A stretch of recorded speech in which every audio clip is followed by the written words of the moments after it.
Choose how to play, choose how to play, choose how to play. Hey, AAA publishers, does that mean I can choose to challenge the enemies to a match of Puyo Puyo Tetris? Or to competitive Cooking Mama? No, I didn't think so, so stop teasing me. You almost made me feel something other than contempt for you.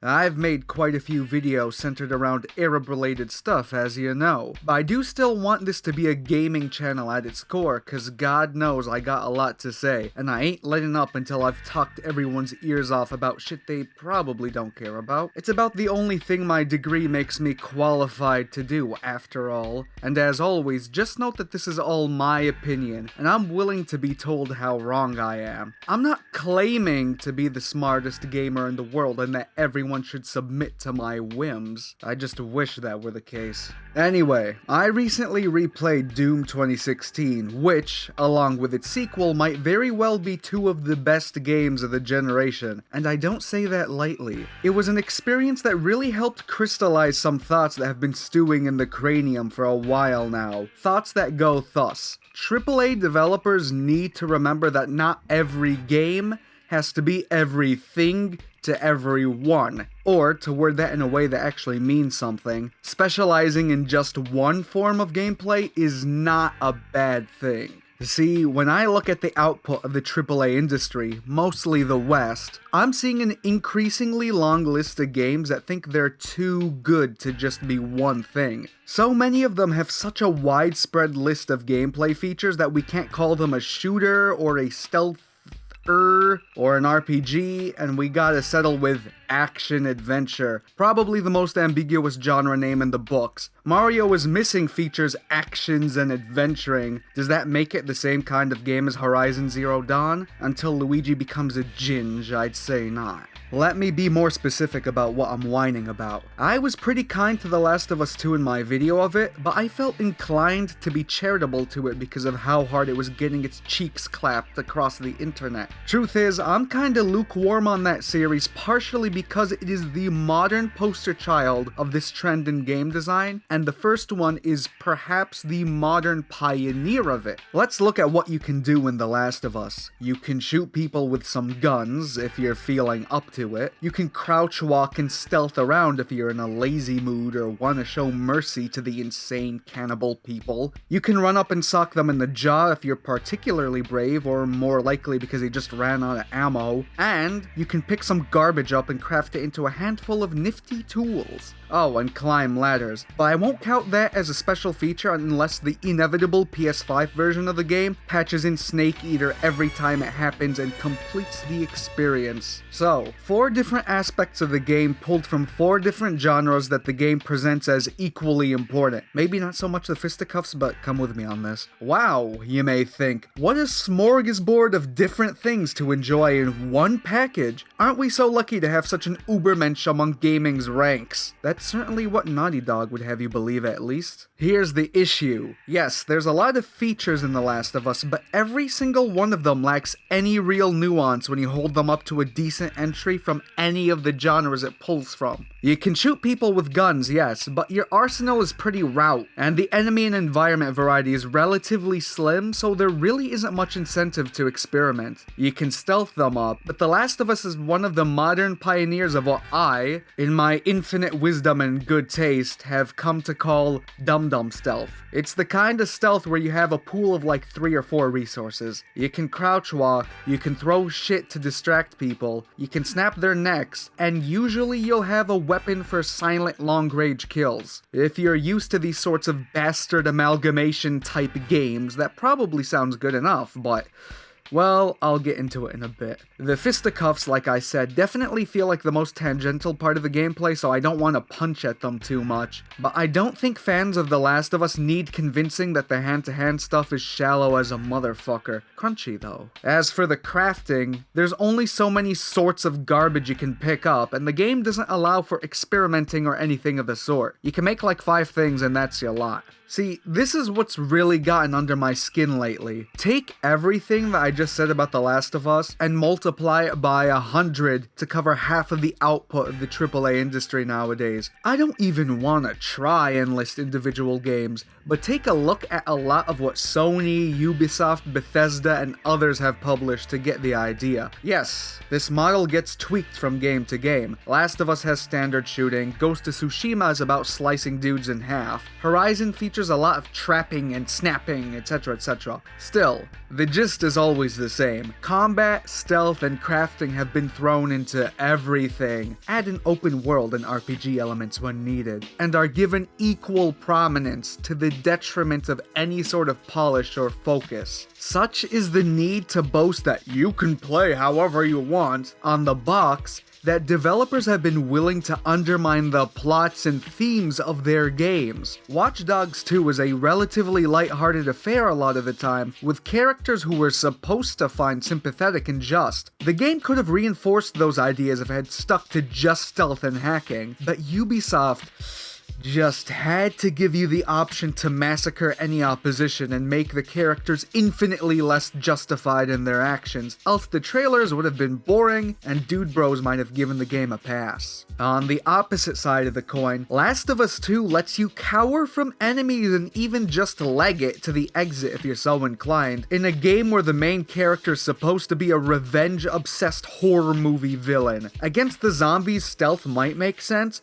but surely Ellie must be fully motivated to engage human enemies rather than cower in the grass sucking her thumb. Just reduce the enemy numbers a bit and make some of the environments smaller. Let your employees actually go back to their families instead of trying to crowbar 4 genres into your game. Actually, before I get too worked up, I should hasten to add that this style of game design isn't inherently bad, and I don't hate every game that employs it. A lot of people will surely argue that so long as they blend this mix of genres competently enough, the lack of depth doesn't hurt as much. It's true, I suppose, especially these cinematic games where the purpose is less to provide rigorous gameplay and more to sell you an experience where you do everything that would make sense to do in the game's world. I'll get into some specifics in a bit, I just felt the need to add that now before someone tries to burn my house down. Also worth noting before I move on is that while I talk about this like it's a new development, these kinds of games have always existed. While I personally peg The Last of Us as the game that really popularized this design philosophy in the current era, I replayed another game recently that I think may very well be one of the original blueprints, namely Beyond Good and Evil. Game's considered a classic by many, but as I played it, I was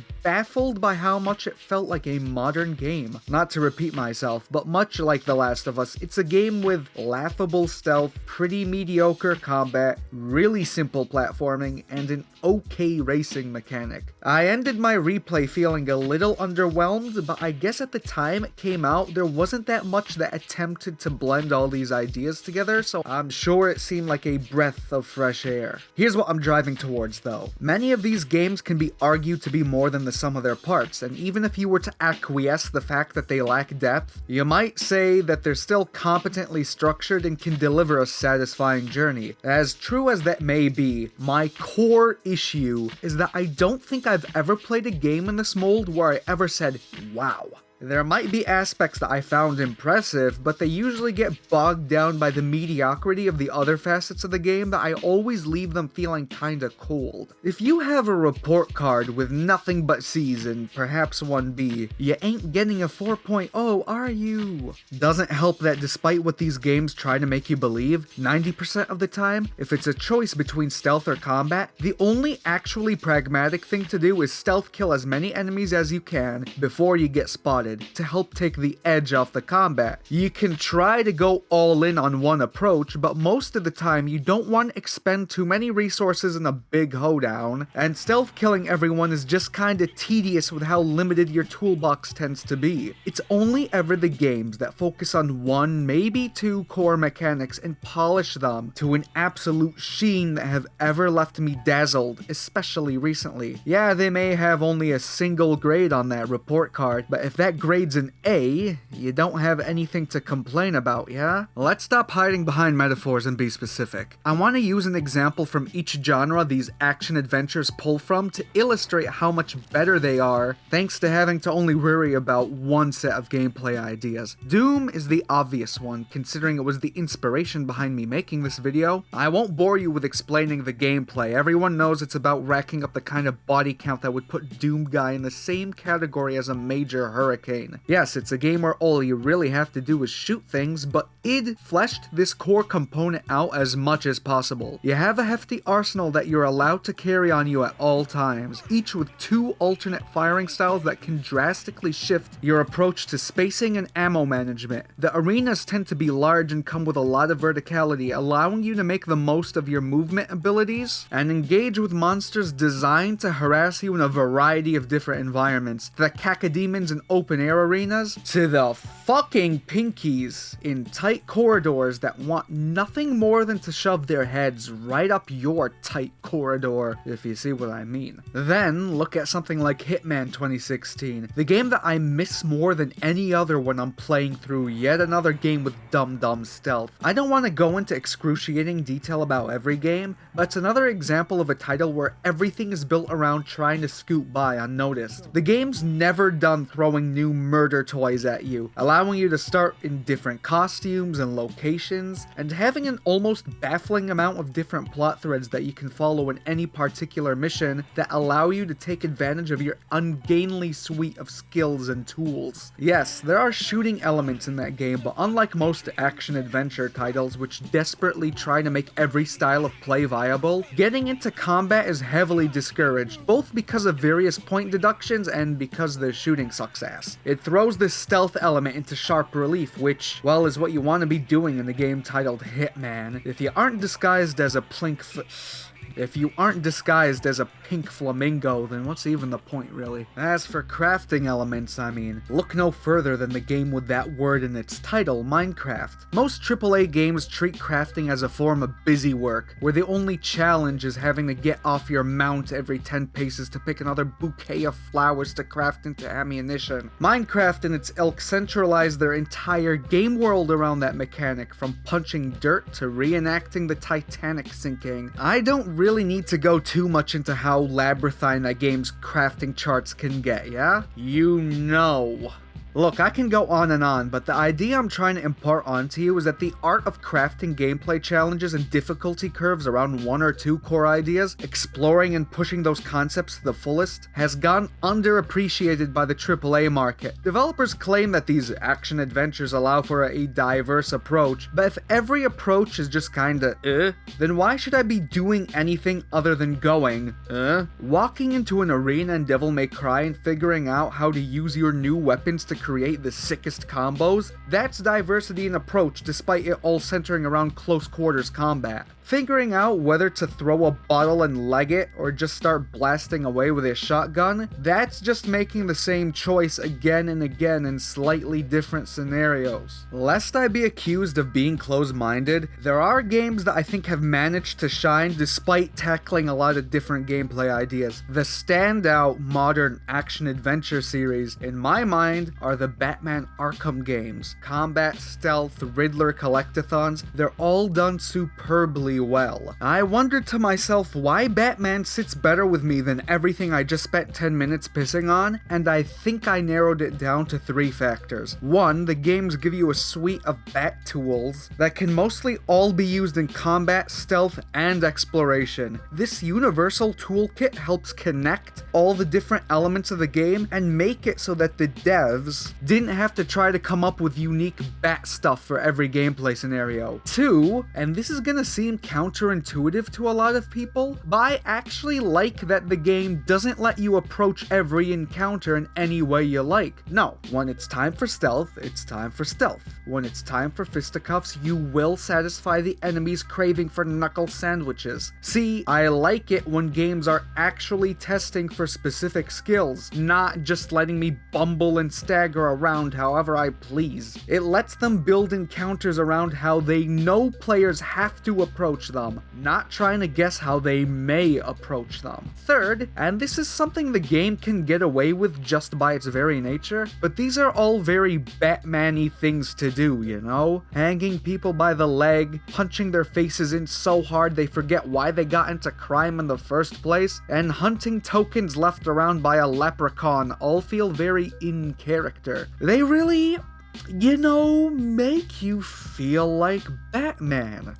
Oh yeah, another original zinger in the back. There are also some games that instead of just getting straight C's, still get at least one A and power through their bloated design. I really like Horizon Zero Dawn. Its stealth system still falls squarely within the dum-dum range, but against the robo-dinos, especially the big ones, it's mostly just there to let you set up your traps before you officially blow the starting whistle on the fight, and the combat mechanics really do feel really competently structured. It's just a shame the game apparently needed to have your standard Ubisoft bandit caps where the stealth is at its most dummy-dumb. Erase those camps off the map, use that time on giving us a couple of different weapons or enemies and tightening the core gameplay loop, and HZD would only have been better for it. I also don't mind when an element of gameplay is added when it feels like a reasonable offshoot of the core genre. Doom Eternal introduces a lot of platforming and jumping puzzles, which I felt were appropriate enough considering the shooting already involves a lot of jumping around to get over ledges and platforms and stuff. It's an addition that slid in naturally, and most importantly, the game doesn't try to focus on it too much and sell it as equally valid as the shooting. Alright, enough wittering on. I'm trying to stop falling to the YouTube video essayist trap of reiterating the same points for 90 minutes. Like every kids show ever made has tried to teach us, there is something special about us all, and instead of trying to be a jack of all trades and leaving people feeling underwhelmed, focus on your strengths and push your core ideas to their absolute maximum potential. Or be Batman. Honestly, if you take anything away from this video, let it be that. And that's a wrap. You know, I never once have asked people to like, comment, and subscribe, and someone told me that just asking has been proven to actually work. I said, well, it just feels kinda corny. And they said, you're making videos where you swear at video games and pretend your opinion is really important. You're already a fucking cornball. Well, can't argue with that. So yeah, hit that bell, or you'll go to hell. Oh, that'll work. Thank you. And Masalama.